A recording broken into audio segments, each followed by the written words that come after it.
Oh, what do you say we get started? So, what do? I'm a vampire.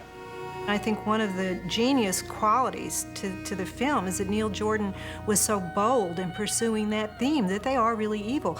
They do take life, and they do drink blood in order to survive, and they're kind of stuck with it. Once all of the characters become vampires in a way, you know, once Louis and Lestat establish their relationship, become vampires, they're kind of left squabbling through eternity, aren't they, in a way? You really believe this, don't you, that you're a vampire? We can't begin this way. Let me turn on the light. I thought vampires didn't like the light. We love it. I only wanted to prepare you. Christ. Don't be frightened.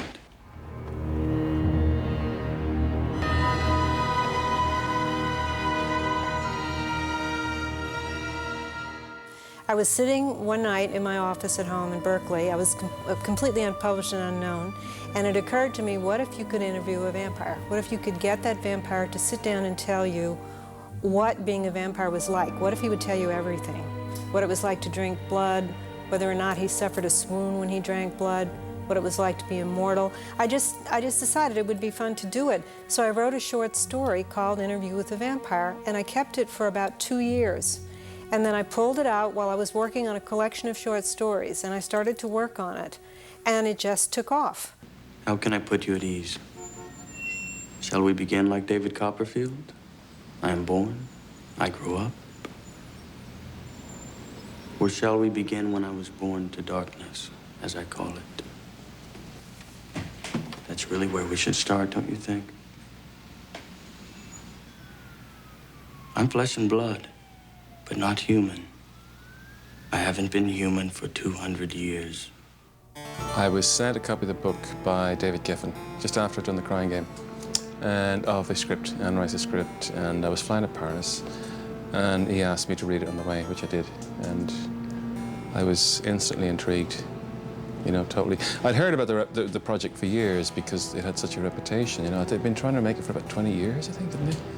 And I'd spoken to various directors at different times who were talking about it. But I'd never read the book, but when I read the book, there was such atmosphere in it, you know, I could put it with a knife. And I was about to do various other projects, and I kind of put them all on hold to do it. David Geffen really wanted to make it. That was the main thing. And David Geffen, as far as I know, became the real hero of Interview with the Vampire. He decided that he was going to get this thing made, and he was going to draw all the elements together. And I remember when he called me and asked me if I wanted to write the script, I was kind of frightened. It had been over 15 years since I'd written the book, and I didn't know whether I could re-enter this material. But then I thought, well, you know, this is a big opportunity. Go ahead, Anne, do this. You know, I use the books as a reference for me, and you know, you have to read them, especially Interview with the Vampire, because it's from Louis' point of view. You have to read it very carefully to find the clues to who Lestat is, and you know, his loneliness and his personal struggle. He recognizes that Louis is a unique being, and if he wanted, you know, it's that whole thing, and then Lestat gives him the choice, very clearly, even in the book, Lestat gives Louis the choice. And that's something I felt very strongly about. And when Lestat asks Louis, "Do you still want death? Or have you tasted it enough?" He's really asking Louis, do you still want to die? I mean, now you know you've come close to death. Is this what you want?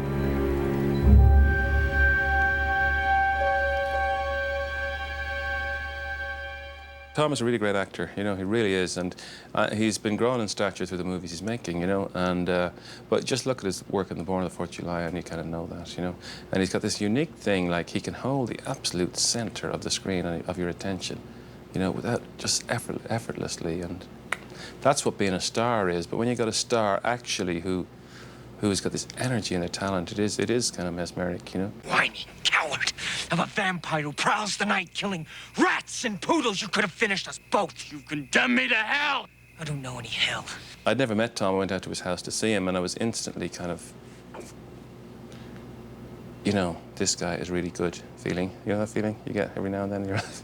And we discussed it, and we kind of played around with it for a little bit, and then I went back and made him again, and we just suddenly clinched it then and there. You know, I could see the power. He's got an extraordinary power. You know, I could see the power that could go into that, and I could see a kind of how he could approach that icy place. You know, with tremendous authority. You know, so I cast Tom, and all hell broke loose then. You know.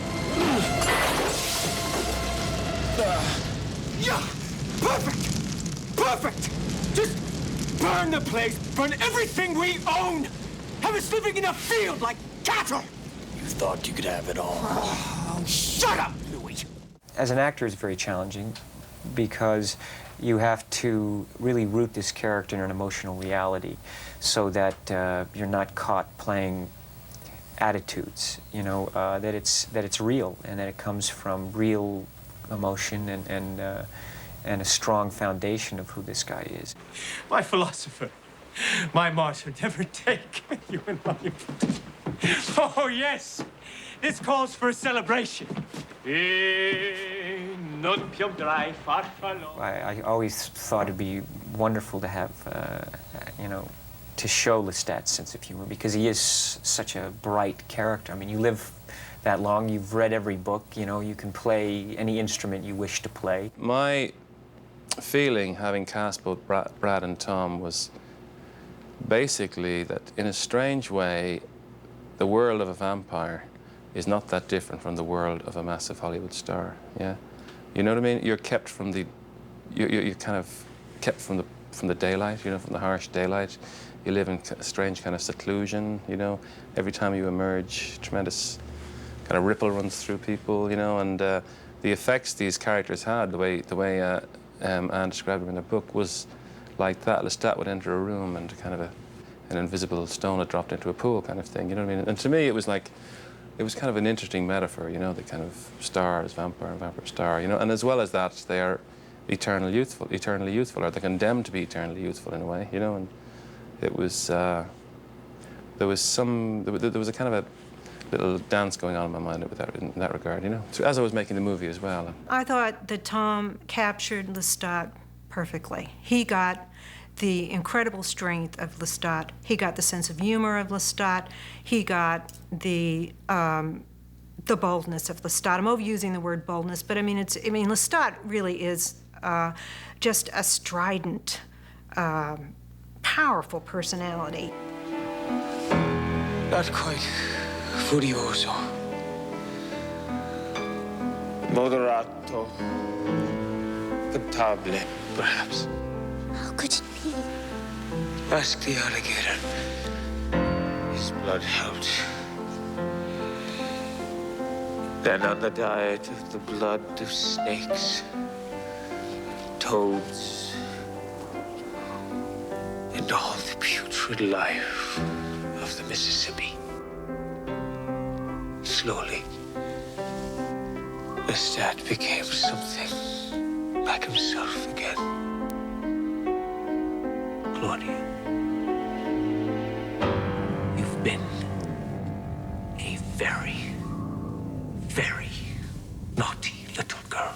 I consider myself one of the most fortunate authors in the world because I don't know many other authors who can say that about a movie based on their book. I mean, authors generally are very unhappy. I was extremely happy. I thought Brad Pitt's face beautifully mirrored the sorrow that he felt throughout the film as he watches Lestat do cruel things to people. He watches Claudia grow to be cruel. He watches Armand turn out to be cruel. And he keeps having to mirror this sorrow, this horror. You know, that's a difficult thing for an actor, and Brad Pitt does a fabulous job of it. You have a guy here who has, he's supposed to do this and he's supposed to do that, and it doesn't feel right for him, but yet those are his instincts now, and so therein lies the whole dilemma.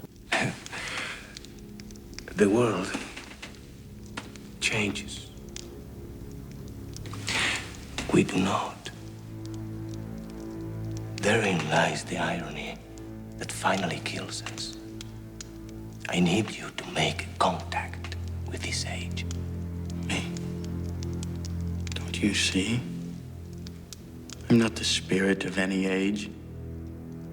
I'm at odds with everything.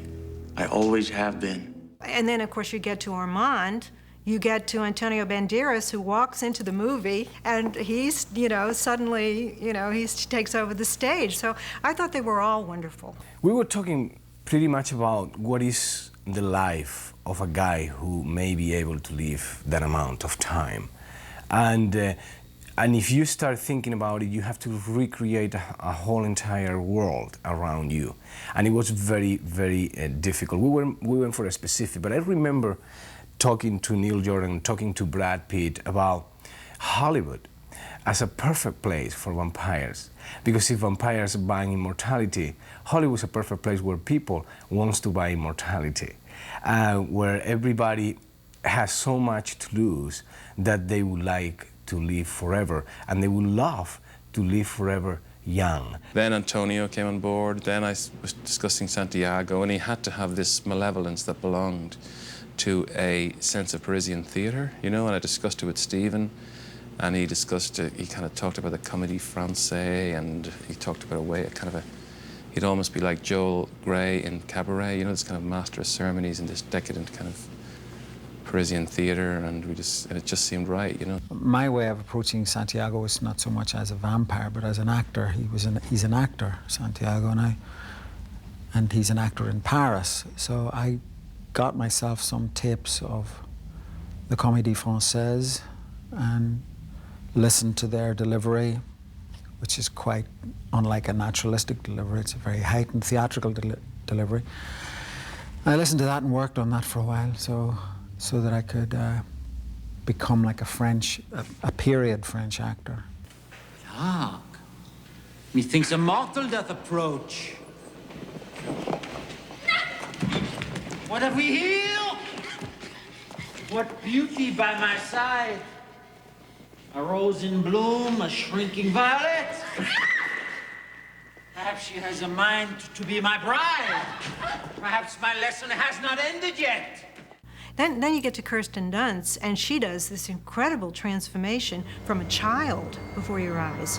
A child suffering, turning into a vampire, and then turning into a woman in a child's body. And she goes through all of that, and she does a masterly job. I want some more.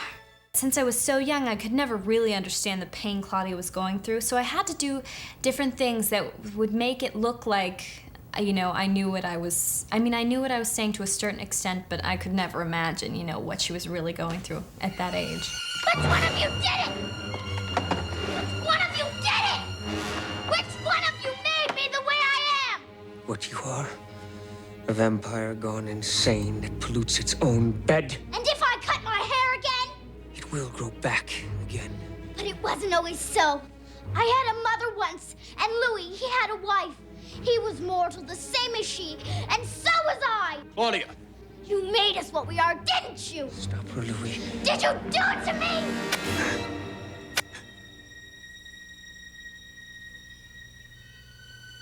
Well, actually, I really did not want to have a child that had never acted, having to do things that were, that this part needed, having to go through those emotions. I really wanted somebody who knew what acting was, so I didn't want to see unknowns. I didn't want to just go on a grand discovery. I wanted to see people who were actors. And we found Kirsten one day, and wow, she was extraordinary. She was brilliant. The only thing I can say about this movie is that it amazes me that people still come up to me and compliment the movie and compliment my performance, and it was such a pivotal role for my career. It's helped me to get where I am today, and so it was the most prominent role of my career so far, so nothing has topped the experience either. Working with the actors I worked with and working with Neil, and it was one of the best times of my life, I think. It was like a fantasy almost.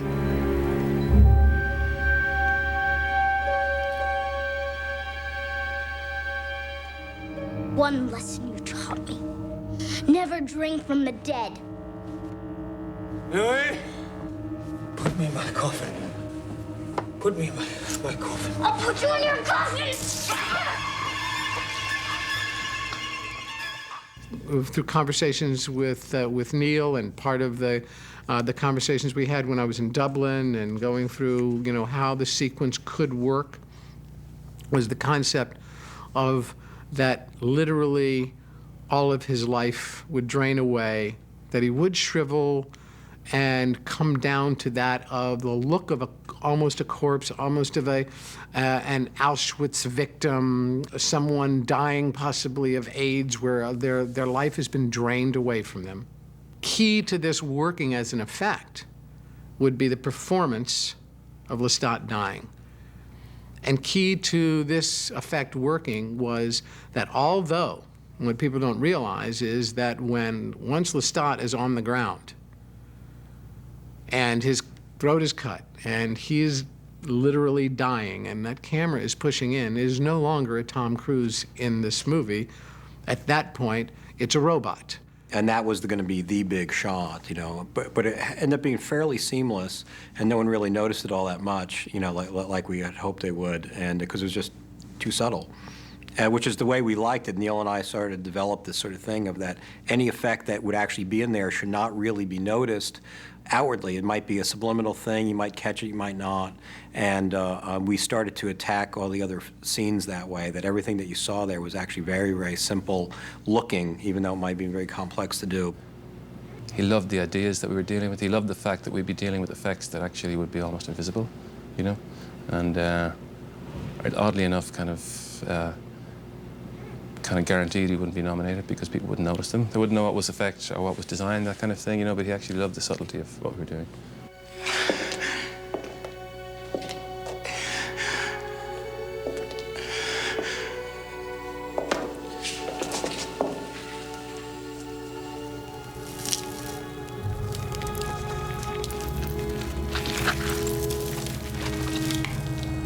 Neil's request for what they would look like, and in his mind was that, you know, that feeling of a burned log that is turned to ash, that it's holding itself together, that still has its shape, but if you were to touch it, it would crumble, was the feeling that he wanted from these two ash bodies.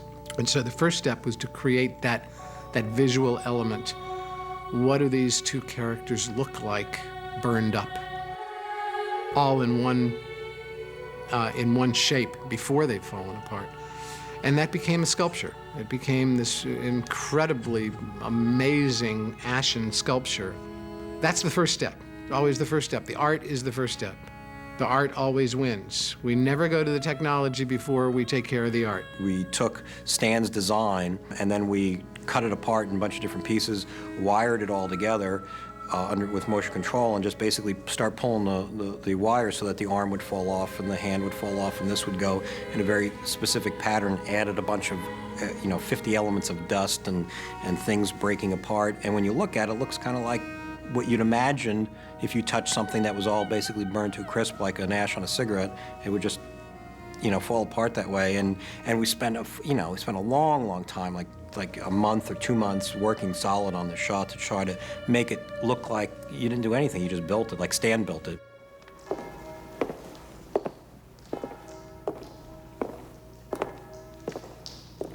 Basically, Neil wanted something for the Santiago character to do, and we were in a tunnel in Paris, and he said, I want him to dance on the ceiling of the tunnel. And it's like, well, there's only really one way of doing it. There's a couple little tricks you can do now that wasn't done in the 40s. The Fred Astaire trick is you'd build a steel cage with a set built inside of it, and the camera and the steel cage revolve, and it's they're basically giant revolving rotisserie, essentially, and then you film inside it.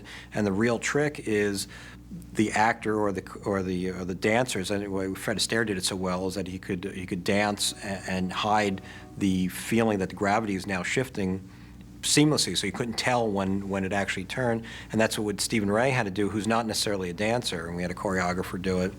And it was one of the last things we shot, I think, on the movie, is Brad Pitt coming over, and we made the shot look like you were shooting over his shoulder, who's standing upright while he's dancing on the ceiling background, so we had to shoot them separately.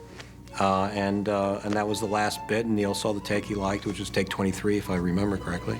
And that was the end of it. It was like one day, do the Fred Astaire gag, and do it hopefully as seamlessly as that was done. In my death scene, where I have my torso cut, Brad Pitt cuts me from here to here. So this little bit of me is lying on the floor. sort of grunting, and I had to stick my head and part of my arm through this hole in the floor. And Stan Winston said, "Don't worry, you won't be there for very long. It'll be uncomfortable, but you won't be there for very long." And I said, "How long?" He said, "Oh, an hour." I thought, "An hour? That's really a long time to be uncomfortable, you know." And but it's worth it, and just for that moment in the film, and it's only a moment.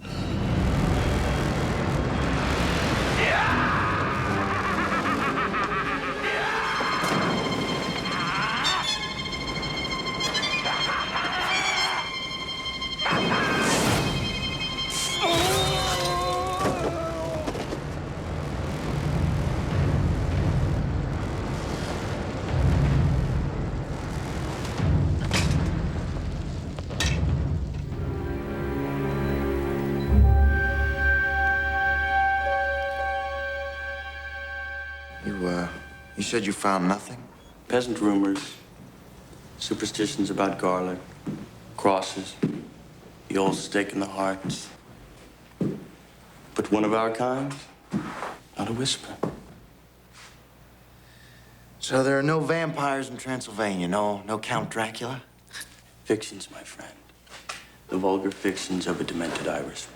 So when we get to Interview with the Vampire, I think that we're really facing a kind of intra-view, because we do get an inside view of the vampire as he is split within himself, divided from himself, different from himself, and in conflict. There are a number of professors today who are teaching classes on vampire fiction. And I think it's marvelous. I think everybody has come to realize that the vampire is an incredible metaphor for the outsider in all of us and the outcast in all of us. I guess one could speak today of the vampire having a fan club precisely to the extent that we're living in a situation or in a mass media culture that is oversaturated now, or supersaturated with our ability to identify with the vampire, with all the occult loner figures. There's no room for the loneliness of the vampire or the werewolf any longer, except to the extent that it is the loneliness of every adolescent. I mean, Buffy the Vampire Slayer is basically group therapy for teenagers at this point. People don't do things to be evil. They don't, you know, they do things because they think they're right. And they think what they're doing is right, and it just so happens that it can be evil to others. So it was really important to understand that and understand Lestat's loneliness. And, you know, because he really does love Louis, he really does love Claudia. And he does feel that what he's giving them is this wonderful gift of eternal life, and to join him in what he perceives to be the greatest adventure ever. And perhaps this is the only real evil left. That God does not exist. I know nothing of God or the devil. I have never seen a vision nor learned a secret that would damn or save my soul. And as far as I know, after 400 years, I am the oldest living vampire in the world. I would say that immortality is actually something that we do experience all the time within our short attention spans in every moment. We have access to the experience of immortality. It just doesn't come to us pure and unmixed. It's always shadowed at the same time by the loss of the other. I've searched the world for an immortal, and this is what I find.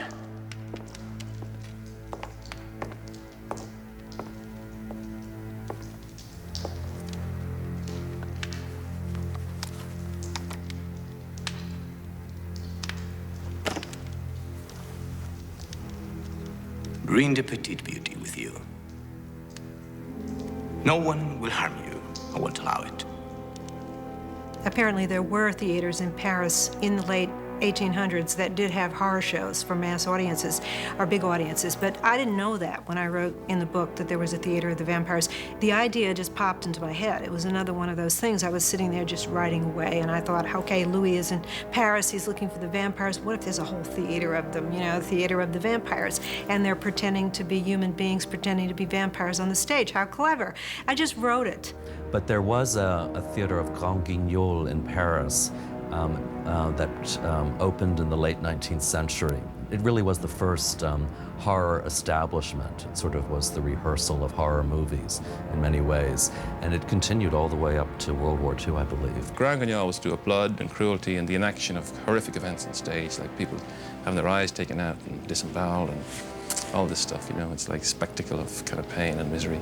What was so distinctive about the Grand Guignol horror sketches was that they served at the same time, and I think this is interesting, as introductions to the latest in media technologies and also medical technologies. So the horror skit would involve, say, surgery on stage. The most effective playlet in terms of people passing out in the audience ever performed was a realistic blood transfusion on stage.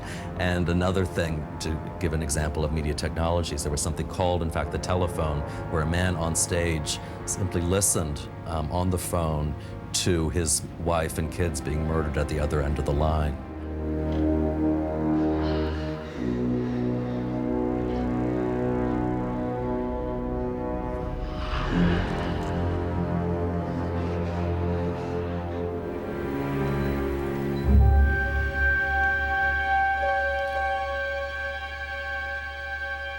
I never like to say that I don't believe in something. You know, I really wouldn't feel right saying I didn't believe in them. And I also don't want to say they exist, of course they do, but I think I believe in something. I think it's just part of the popular imagination, basically. I believe there are people probably that had a tendency to cross the line, probably a line that is at the end of sex, could be at the end of mental illness too. And there are some people who cross that line and may live like vampires, may imitate them, but for sure I can tell you that they cannot buy time. I don't think nobody can live more than they were supposed to live, you know, as a normal person. So I don't believe in vampires at all. Well, I believe in vampires because the weekend this movie opened, there was about 40 people across the United States who cut somebody else and drank their blood, you know, so they seem to believe in them. Do I believe in vampires? No, I think vampires are metaphors for all the uneasiness we have about everything, you know. I myself have not met any real vampires, but, you know, we have a great big vampire ball every year here in New Orleans. Lestat has a fan club. I don't, but he has a fan club that's existed for about 10 years, and they have a ball, and the ball is huge. One year I gave the ball, and we had 8,000 people. But many, many people come to that ball whom you would swear are real vampires. They have contact lenses that make like cat eyes for their eyes. They have bonded fangs on their teeth. They have long fingernails. And the ball is a wonderful place to be the Saturday before or after Halloween just to see these kids, because it's really quite incredible. But to my knowledge, no real vampires have ever showed up at that ball. Whatever happened to Lestat, I do not know. I go on, night after night. I feed on those who cross my path. My nails were this big, they were big. And I am alone in this hotel, you know. It's this huge hotel in London, and I'm alone in the sauna with my long nails all naked, you know. And suddenly 4 Japanese guys got in the sauna. Okay. And they sit in front of me. And they do immediately walk to the fingers, you know, looking at the nails. 3 or 4 of them looking at each other, looking at the nails. And I said, I know a vampire movie. And they look at each other.